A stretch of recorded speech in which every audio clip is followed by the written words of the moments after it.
Numbers chapter 32.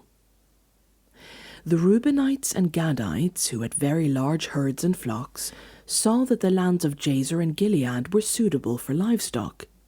So they came to Moses and Eleazar the priest and to the leaders of the community and said, Atorath, Dibon, Jazer, Nimran, Heshbon, Elealeh, Sebam, Nebo, and Beon, the land the Lord subdued before the people of Israel, are suitable for livestock, and your servants have livestock. If we have found favor in your eyes, they said, let this land be given to your servants as our possession. Do not make us cross the Jordan. Moses said to the Gadites and Reubenites, should your fellow Israelites go to war while you sit here? Why do you discourage the Israelites from crossing over into the land the Lord has given them? This is what your fathers did when I sent them from Kadesh Barnea to look over the land. After they went out to the valley of Eshcol and viewed the land, they discouraged the Israelites from entering the land the Lord had given them. The Lord's anger was aroused that day, and he swore this oath, because they have not followed me wholeheartedly, not one of those who were 20 years old or more when they came out of Egypt will see the land I promised on oath to Abraham, Isaac, and Jacob. Not one except Caleb son of Jephunneh the Kenizzite, and Joshua son of Nun, for they followed the Lord wholeheartedly. The Lord's anger burned against Israel, and he made them wander in the wilderness 40 years, until the whole generation of those who had done evil in his sight was gone. And here you are, a brood of sinners, standing in the place of your fathers, and making the Lord even more angry with Israel. If you turn away from following him, he will again leave all this people in the wilderness, and you will be the cause of their destruction.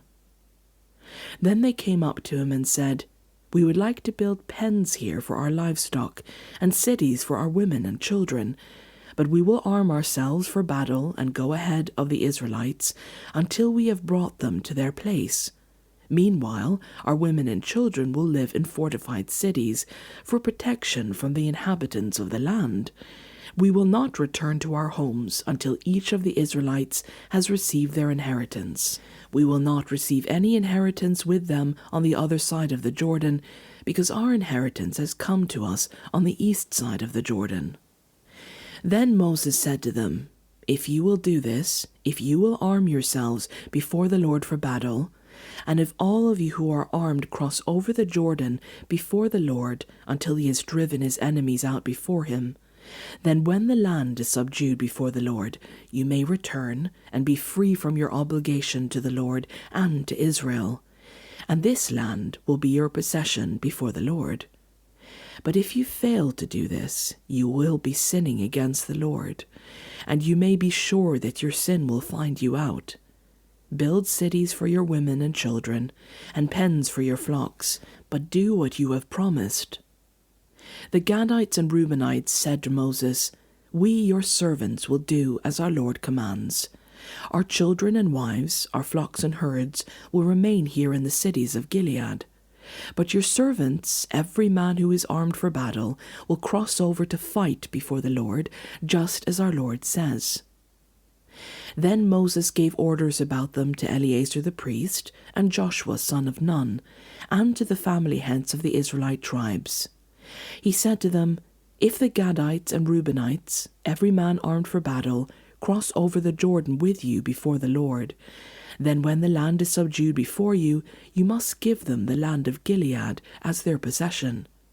But if they do not cross over with you armed, they must accept their possession with you in Canaan. The Gadites and Reubenites answered, your servants will do what the Lord has said. We will cross over before the Lord into Canaan armed, but the property we inherit will be on this side of the Jordan. Then Moses gave to the Gadites, the Reubenites, and the half-tribe of Manasseh son of Joseph, the kingdom of Sihon, king of the Amorites, and the kingdom of Og, king of Bashan, the whole land with its cities and the territory around them. The Gadites built up Dibon, Ataroth, Aroer, Atroth-Shophan, Jazer, Jogbehah, Beth Nimrah, and Beth Haran as fortified cities, and built pens for their flocks. And the Reubenites rebuilt Heshbon, Elealeh, and Kiriathaim, as well as Nebo and Baal-meon. These names were changed, and Sibmah. They gave names to the cities they rebuilt. The descendants of Machir, son of Manasseh, went to Gilead, captured it, and drove out the Amorites who were there. So Moses gave Gilead to the Machirites, the descendants of Manasseh, and they settled there. Jair, a descendant of Manasseh, captured their settlements and called them Havoth Jair. And Nobah captured Kenath and its surrounding settlements and called it Nobah after himself.